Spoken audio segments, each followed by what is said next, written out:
All right, so I just did a video on the game Hamilcar, and I talked about how the map, the update kit has made some changes for the map to make it playable under the new rules.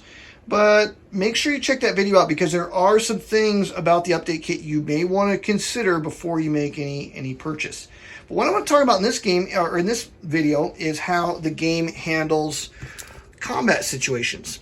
There's a land battle table that's going to make land battles very, very different in Hamilcar than they were handled in Hannibal. So I want to talk a little bit about that and how do naval battles work. We'll do a whole video, I think, on naval battles because naval battles were, first of all, they're pretty rare in Hannibal. Usually it's a desperate situation. You're trying to sneak some troops across the sea. You might get intercepted by the Romans who have total naval supremacy during the war, and you're going to roll one of these gray dice to find out if your guys make it through. In this game, you have actual ship counters. So you're going to build up a navy. You have to improve your seamanship for the Romans so you can go toe-to-toe with the Carthaginians in naval battles. And so you're going to actually have real naval battles in the game that's going to have a much more tactical feel to it than you did in Hannibal. So we'll do a whole video on that. But I want to show you about land battles because I may have given a false impression in one of my videos. I've seen some people make some comments that have led me to suspect that people may have misunderstood something. First of all, in Hannibal, you're dealing with a card-driven game for one thing. So you have these strategy cards that you're going to be playing. You got these strategy cards, and it's not going to lend itself well to solitaire play unless you can remember you can forget what you know and play both sides God mode. Your mileage is going to vary on that. What's going to make it more difficult is how combat is handled in Hannibal. Is there's like a card game within a card game, and you have this whole deck of cards, and you're going to basically play a hand of cards to resolve combat situations. And some players really didn't like that, even if, forget the solitaire element. It's just something that players just didn't enjoy. Some players did not enjoy. Some people really like the game within a game. I happen to enjoy it in this particular instance here. Okay, so I don't have a problem with that. But if you didn't like that aspect of Hannibal, I should let you know that that is unchanged in the Golden Geek edition. So just be aware of that. That's not changed. Now, in Hamilcar, we don't use this at all. Instead, what we do is we use this land battle table. And how this works is use the losses dice. This is normally used just to resolve losses. After you played the hand of cards in Hannibal to resolve the battle, then you figure out your losses using these dice. In Hamilcar, what you do is you start on this table, you look at how many combat units each side has. So if I'm the attacker and I've got 5 combat units, I look at this, okay, I've got more than 4, so I'm going to come over here, I'm going to be at level 2, which means I get to roll the big die, which is going to inflict more losses than the little die. I'm attacking a force that's got only 4 combat units, so he's going to be on that side. If you have more allies than your opponent, now allies are computed differently. They're computed differently in this game than in Hannibal. Let's take the island of Sicily, for example. Right now, the Romans technically control Sicily because they have 1, 2, 3, 4, 5 of the 9 spaces of Sicily under their control. In Hamilcar, however, you look at the number of cities in that region that are controlled by you. So here, the Carthaginians, they don't control the province, but they have 2 of the cities. The Romans only have 1 in that region. And so they're not going to have any allies. The allies are actually going to go to the Carthaginians. So the Carthaginians have an advantage of 1 in terms of allies. So what would happen here is if the Romans, they were the attackers, and they're attacking the Carthaginians, then both sides would be rolling the big die. So we'll just leave this here and have both sides are going to roll the big die because of the number of allies. But what if the Romans have a better general than the Carthaginians?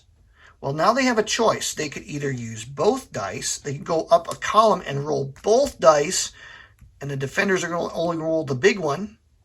But that's going to throw a lot of losses out. So maybe a better way to go about it would be to decrease my opponent and make him throw the little one, I'll throw the big one. And then what you're going to do is you're going to roll the dice. And what's going to happen is you're going to look at the dice that you roll, and swords are going to be hits, shields are going to be hits, and the number of horses are going to be hits. Horses can never be canceled. They're always going to be a hit. Swords, if I roll swords, but my opponent rolls shields, each shield will cancel one sword. So if this was a result in this battle, the Romans would have 3 swords. They get canceled by the 2 shields, leaving only 1 sword. So they would inflict 1 loss on the Carthaginians. Meanwhile, the Carthaginians' 2 shields were used up absorbing those hits, so they inflict nothing. Basically, the shield-sword matchups cancel each other out, leaving just the 1 hit remaining for the Romans. Okay, what if I rolled something like this, however? Let me find it. What if the Carthaginians rolled the 2 horses, and the Romans rolled the 2 horses, and the Carthaginians rolled the 3 shields? Well, the horses can't be canceled, and there's no swords over here, so these unmatched shields will also be hits. So basically, these guys would inflict 2 on the Carthaginians. Carthaginians would inflict 3 on the Romans, and the defender would win that battle. So this is how it works. Now, here's where you're going to run into a problem. Well, what happens if we had a really big battle situation and both sides were in this column, both sides are rolling both dice? How does Sam Hill, do you remember what each player rolled? Now, there's a couple solutions. If you happen to have both editions of the game like I do, well, very simple. You use both sets of dice. You either roll both sets of dice, or if you're using a dice tower, you just roll these, match what the results are on these dice as a mnemonic device, and then have the other player roll the dice. You got options, in other words.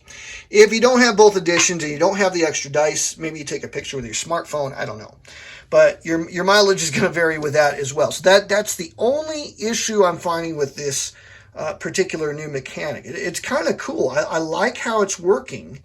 In terms of actual functionality, I like how it's modeling the combat in this game. Now for the $1,000,000 question. Can you use this method in Hannibal instead of those cards?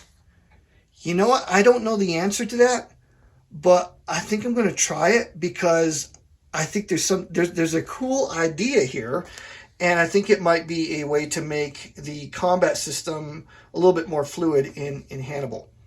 For the record, I really like what Mark Simonich did in terms of combat in Successors and what he did in Caesar versus Gaul. That Rome versus Gaul. That one by GMT Games. I love how he handles the combat in that. However, I think it's a little bit too bloody. I don't think it would model Hannibal well.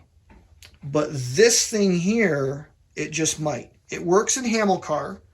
It may just work in Hannibal. So if you're getting a new edition, check that out. You might take it for a spin. You might try it.